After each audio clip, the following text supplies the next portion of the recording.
okay, cool. And then it was like I was really numb. Mm-hmm. I went through the actions, but I didn't really dig deep into myself. And then when my mom passed, it was like I was like, oh, I don't have anybody to take care of. So now the wool is over my eyes and I'm feeling it. And I was like, oh, okay, now I have to dig deep. I was writing a script with my friend and he was like, you're not giving me your full creativity. I need you to stop. I need you to just write and don't think about anybody else but yourself.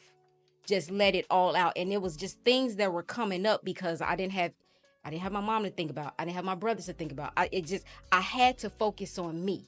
And I was like, whoa, I didn't realize I was feeling this way. I had to take a moment. And when I did that, it was like a release. But then that doesn't mean I don't cry. Yeah. 2 years later, if I see somebody with a baby, it hits me. My dad's birthday was yesterday. So some years I'm like, oh, my dad, passed. Because I was a daddy's girl. I was like, man, yesterday I was like, oh, yeah, it's his birthday. Because now I'm getting better. Every year, if something comes up, I take a moment. Self-care, whatever I need, I take that. And I say, I'm important too. And I think people need to have the space to do that and understanding that it's never going to end. It just gets you never get over it. You just learn how to continue to live through it a little bit better. And that's just a loss of a person. Same thing with relationships. So when you go into a different relationship, somebody did you wrong, you got to separate what was done to you from that person.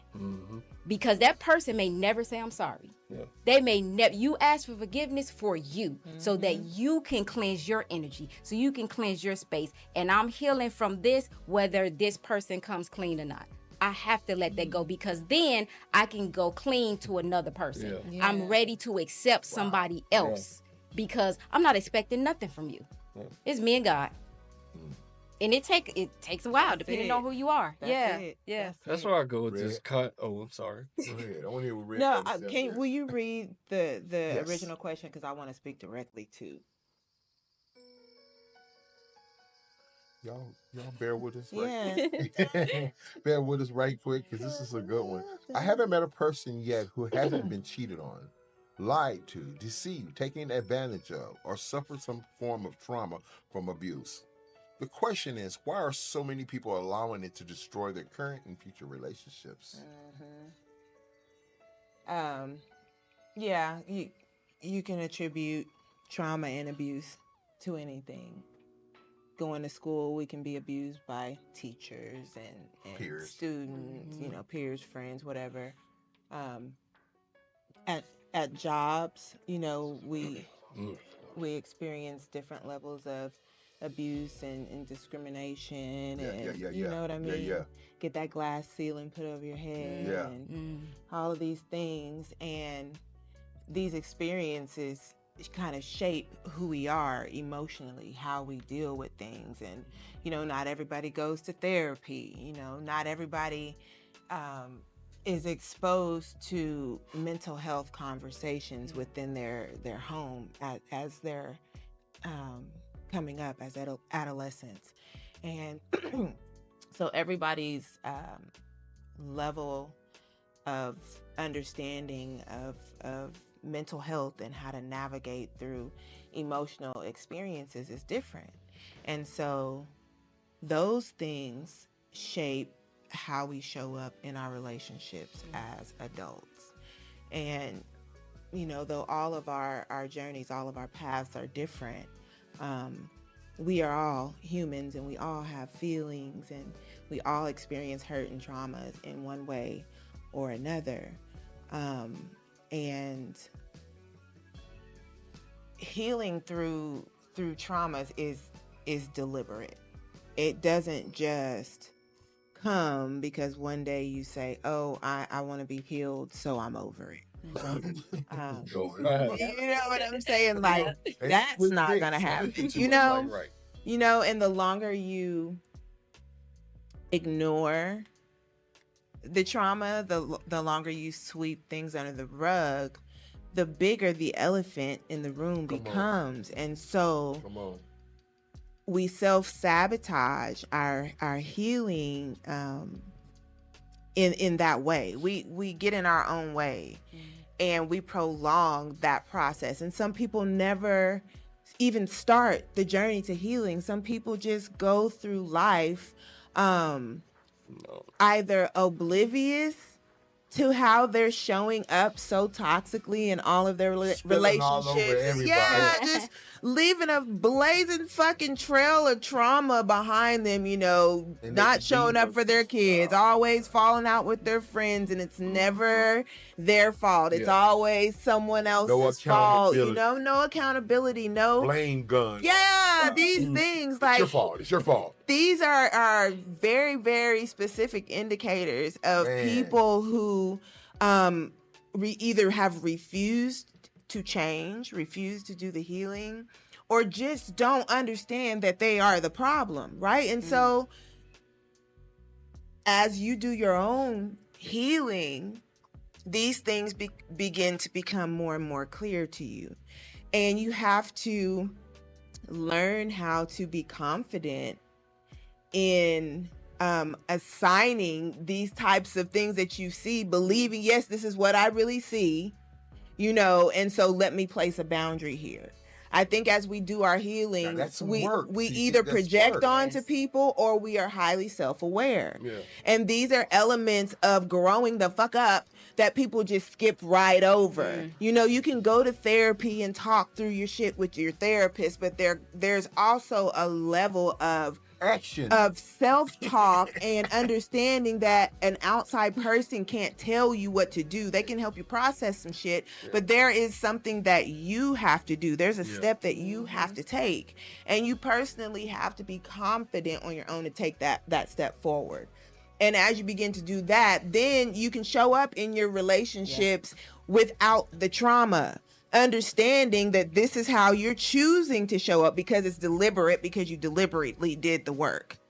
If you find yourself bringing your baggage along with you, you know, you can feel that. You can feel when you are pushing somebody away because you're afraid that they're going to do to you what Joe Blow did, you know? Say, look, Susie fucking cute. There was this point, Red, there was this point to where I came up all this time and it was everybody's fault.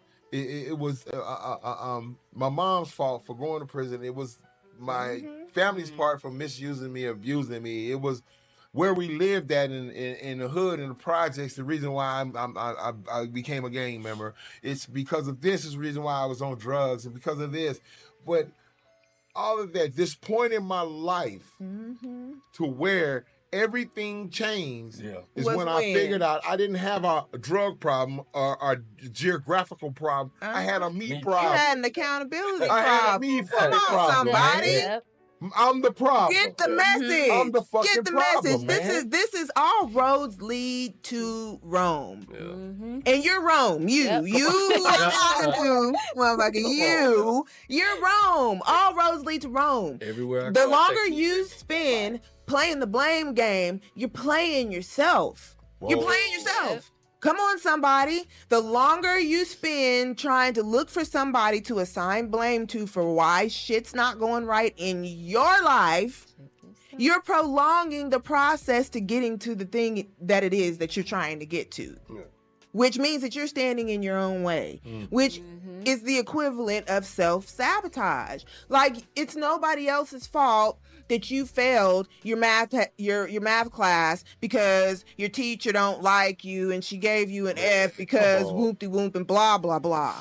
No, you failed because you got points taken off your grade because you don't never show up to class on time and the dog ate my paper looking ass, you know? So whenever you decide to take accountability for why you flunked math class, then that's the moment, that's the moment that the trajectory of life changes, because now you understand that you are in control of you. Not mom, not dad, not teacher, not boss. You are in control of you. You're being abused and mistreated in that job because you're scared to leave. Yeah. Yes. Nobody's holding a gun to your head and making you drive 45 minutes one way to a job that you fucking hate.